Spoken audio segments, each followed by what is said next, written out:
2024 లేదా 25లో డిగ్రీ లేదా బీటెక్ చదివారా? సాఫ్ట్‌వేర్ జాబ్ కోసం ఎదురు చూస్తున్నారా? అయితే కోడ్‌జ్ఞాన్ 100 డేస్ కోర్సులో చేరండి, జాబ్ సాధించండి. సో కోడింగ్ అనేది మ్యాండేటరీ అని చెప్తూ ఉన్నాం. ఇప్పుడున్న ఈ జనరేషన్లో అయితే ఏది మనం వాడినా దానిలో కోడింగ్ డెఫినెట్గా ఉంటుంది. సో మనీ ఎగ్జాంపుల్ తీసుకుంటే క్యూఆర్తో కావచ్చు, ఫోన్పే, గూగుల్ పే ఏది వాడినా ఇమీడియట్ ట్రాన్సాక్షన్ సెకండ్స్లో వెళ్ళిపోతుంది. నా అకౌంట్లో ఉన్న అమౌంట్ మీకు పంపించాలి అంటే దానికంటూ ఒక ప్రోగ్రామింగ్ డెఫినెట్గా ఉంటుంది. సో ఫర్ ఎగ్జాంపుల్ ఇప్పుడు నేను ఒకసారి మీకు ఒక ₹1 సెండ్ చేస్తాను sir. Yes, payment successful. So ఇమ్మీడియట్గా మీకు రిసీవ్ అయింది పేమెంట్ వచ్చింది, నా అకౌంట్ లో క్రెడిట్ అయింది అండ్ నేను పంపించిన payment. Okay, and at the same time నా గూగుల్ పే లో కూడా విత్ నేమ్, అకౌంట్ నేమ్ తో సహా రిసీవ్డ్ అని చెప్పి వచ్చింది. సో ఇప్పుడు అసలు ఈ ప్రాసెస్ అంతా ఎలా జరుగుతుంది ఏంటి అన్నది చూద్దామండి. సో ఇది బేసిక్ గా banking sector related. So banking sector crores of amount transactions జరుగుతూ ఉంటాయి, బిలియన్స్ జరుగుతూ ఉంటుంది ఎవ్రీడే.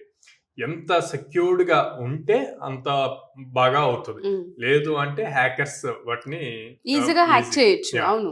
సో అందుకే దీనికి ఎక్కువగా బ్యాంకింగ్ సెక్టర్ అంతా యూజ్ చేసేది Java programming language. Okay, Java programming language use చేస్తారు. సో దీంట్లో మనకు అసలు ఫస్ట్ ఏమేం కావాలి అన్నది చూద్దాం. యూజర్ డీటెయిల్స్ కావాలి, రైట్? మీరు ఇప్పుడు నాకు ఎలా పంపించారు? యూపీఐ త్రూ పంపించాను. యూపీఐలో నా ఫోన్ నెంబర్ ఇచ్చారు. సో ఈ ఫోన్ నెంబర్ కి ఆల్రెడీ యాక్టివేట్ అయ్యి ఉండాలి, నేను యూపీఐ క్రియేట్ చేసుకొని ఉండాలి కదా. నాకు యూపీఐ లేదు అనుకోండి, ఇమ్మీడియట్ గా వ్యాలిడేషన్ ఏమొస్తుంది? నో కాంటాక్ట్ ఈస్ అవైలబుల్ అని చెప్పి వస్తుంది కదా, ఫెయిల్డ్ అని చెప్పి. సో నేను నా సైడ్ నుంచి యూపీఐ క్రియేట్ చేసుకొని ఉండాలి. యూపీఐ మీరు ఎప్పుడైతే నా ఫోన్ నెంబర్ ఇచ్చారో ఆ ఫోన్ నెంబర్ యూపీఐ సర్వర్కి వెళ్ళి చెక్ చేసుకుంటుంది అసలు ఈ నెంబర్తో యూపీఐ ఐడి ఉందా లేదా అన్నది. వన్స్ యూపీఐ ఐడి ఉంటే గనక మీకు పేమెంట్ చేయడానికి ఆప్షన్ ఇస్తుంది. ఓకే, మీకు పేమెంట్ చేయడానికి వచ్చినప్పుడు మీరు పే అనే బటన్ క్లిక్ చేస్తే, సో ఈ బటన్ లో మీరు సమ్ అమౌంట్, ఇప్పుడు ₹1 మెన్షన్ చేశారు. సో ఈ ₹1 ట్రాన్సాక్షన్ అవ్వటానికి మీరు ఇది ఎంటర్ చేసి ఎంటర్ కొట్టంగానే నెక్స్ట్ ఏమవుతుంది? ఈ ₹1 నుంచి బ్యాంక్ సర్వర్ మీ యూపీఐ సర్వర్కి వెళ్ళి మీ అకౌంట్ లో అసలు ఆ లిమిట్ ఉందా లేదా అన్న చెక్ చేస్తుంది. ఓకే, ఇక్కడ లిమిట్ ఉంటే అది గో ఫార్వర్డ్ అవుతుంది. లిమిట్ లేదనుకోండి అప్పుడు ఏమిస్తుంది? అమౌంట్ ఈస్ నాట్ అవైలబుల్ అని చెప్పి వేస్తుంది. ఆర్ మనకి every day 1 lakh transaction limit ఉంటుంది యూపీఐ లో. ఆ 1 lakh దాటినా you reached 1 lakh transaction limit అన్నది కూడా వస్తుంది. సో అవన్నీ ఇప్పుడు మీరు first phone number, UPI number check చేసుకుంటది. అక్కడి నుంచి మీరు ఎంటర్ చేస్తారు. ఎంటర్ చేసిన తర్వాత మీ ఓన్ యూపీఐ సర్వర్కి వెళ్ళి మీ అకౌంట్ లో మనీ ఉన్నాయా లేవా అన్నది చెక్ చేస్తుంది. మనీ చెక్ చేస్తారు, అమౌంట్ ఉందా లేదా, తర్వాత యూపీఐ ట్రాన్సాక్షన్ లిమిట్ ఉందా లేదా అన్నది చూస్తారు.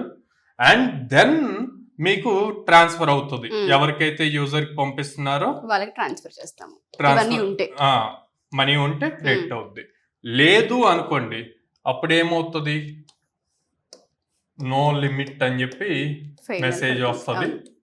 ఆర్ మీ బ్యాంక్ సర్వర్ యాక్టివ్ గా లేకపోయినా బ్యాంక్ సర్వర్ ఇష్యూ అని చెప్పి వస్తుంది. ఆర్ అవతల మీరు ఎవరికైతే పంపిస్తున్నారో వాళ్ళ యూపీఐ ఐడి యాక్టివ్ గా లేకపోయినా,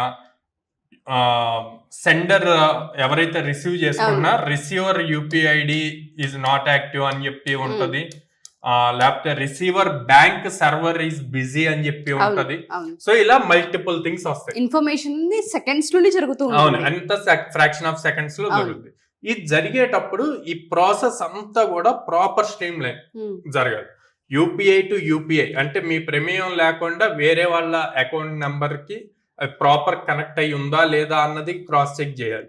అక్కడి నుంచి మళ్ళీ మీరు సెండ్ చేసే అమౌంట్ ప్రాపర్ గా అదే అకౌంట్ కి వెళ్తుందా లేదా చూడాలి. అది కాకుండా అసలు ఆ బ్యాంక్ సర్వర్ యాక్టివ్ గా ఉందా లేదా అన్నది, ఇవన్నీ కూడా జావాలో ప్యూర్ సెక్యూరిటీ లెవెల్ చాలా ఎక్కువ ఉంటుంది. ఓకే. జావా ఎంటర్ప్రైజ్ ఎడిషన్ అని చెప్పి ఉంటుంది. ఓకే. ఓకే, సో J2EE అంటాం. సో దాన్ని బేస్ చేసి ఈ సెక్యూరిటీ లెవెల్ అంతా బిల్డ్ చేసి బ్యాంకింగ్ సెక్టర్స్ అన్ని వర్క్ అవుతాయి. ఓకే. సో ఇక్కడ మీరు చూస్తే ఈ పే బటన్ అన్న దాన్ని UI కింద చూస్తాం, యూజర్ ఇంటర్ఫేస్. ఓకే, ఇక్కడ ఫోన్ నెంబర్ ఎంటర్ చేస్తారు, ఆర్ మీ దగ్గర కాంటాక్ట్ సేవ్ అయ్యి ఉంటే అది చూస్తాం. సో ఇది కూడా యూజర్ ఇంటర్ఫేస్ కింద తీసుకుంటాం, యూజర్ డీటెయిల్స్ ఇచ్చేయడం. ఇవన్నీ ఈ వెనక జరిగే పాయింట్స్ ఏవి కూడా మీకు తెలియవు, కనిపించవు. బ్యాక్గ్రౌండ్ లో ఇంత ప్రాసెస్ జరిగింది, దీని అంతటికి కూడా మనం కోడ్ రాస్తాం. సో ఈ కోడ్ అంతా కూడా జావా ప్రోగ్రామింగ్ లాంగ్వేజ్ లో రాస్తారు అన్నమాట. ఓకే. సో మీరు అన్నట్టుగానే ఇంత ప్రోగ్రామింగ్ ఇవన్నీ చెప్పాలంటే మెసేజెస్ అనే చెప్పొచ్చు సార్, ఇమీడియట్ గా మనకి మెసేజెస్ అందిస్తుంది. సో ఇదంతా కూడా మా దగ్గర 100 days ప్రోగ్రామ్ లో ఈ ఎగ్జాంపుల్ లైవ్ లో చేపిస్తాం, ప్రాక్టికల్ గా. వాళ్ళు కోర్స్ అయిపోయేసరికి ఇలాంటి application with bank payment gateways. మీరు ఇప్పుడు క్వశ్చన్ చేయొచ్చు, మీరు ఎలా చేస్తారు, ఇదంతా బ్యాంకింగ్ రిలేటెడ్ సంబంధించి. సో మనకి డైరెక్ట్ గా యూపీఐ, గూగుల్ యూపీఐ ని వీటిని డైరెక్ట్ గా మనం ఇంటిగ్రేట్ చేయలేం. బ్యాంకింగ్ నుంచి నామ్స్ తెచ్చుకోవాలి. మనకి థర్డ్ పార్టీ టూల్స్ ఉన్నాయి. ఏమున్నాయి మీరు చూస్తే, పేమెంట్స్ మీరు ఆన్లైన్ లో పర్చేస్ చేసేటప్పుడు రేజర్ పే, ఇట్లాంటి థర్డ్ పార్టీ టూల్స్ ఉన్నాయి. అవి ఎవరైనా ఇంటిగ్రేట్ చేసుకోవచ్చు. అవి ఇంటిగ్రేట్ చేస్తే దాంట్లో మీకు phone pay, Google pay, net banking ఈ ఆప్షన్స్ వస్తాయి. అవి మళ్ళీ మెయిన్ సర్వర్స్ కనెక్ట్ అవుతాయి. ఈ రేజర్ పే అవి మన కోడ్ లో ఎలా ఇంటిగ్రేట్ చేయాలి చూపిస్తాం, నేర్పిస్తాం స్టూడెంట్స్ కి. అక్కడి నుంచి వాళ్ళు రియల్ టైమ్ ట్రాన్సాక్షన్స్ చేస్తారు. అప్పుడు ఒక రియల్ టైమ్ ప్రాజెక్ట్ లో ఎలా అయితే పేమెంట్ చేస్తారో అట్లాగే వీళ్ళు కూడా అదే ప్రాజెక్ట్ ని బిల్డ్ చేస్తారు ఎండ్ టు ఎండ్. బట్ మీరు అన్నట్టుగానే కంపెనీస్ ఏవైతే ఉన్నాయో 800 కంపెనీస్ ఉన్నాయి, మనకి బ్యాంకింగ్ సెక్టర్ వైపు కూడా కోడింగ్ అనేది మ్యాండేటరీ ఉంది, కనిపిస్తుంది కూడా.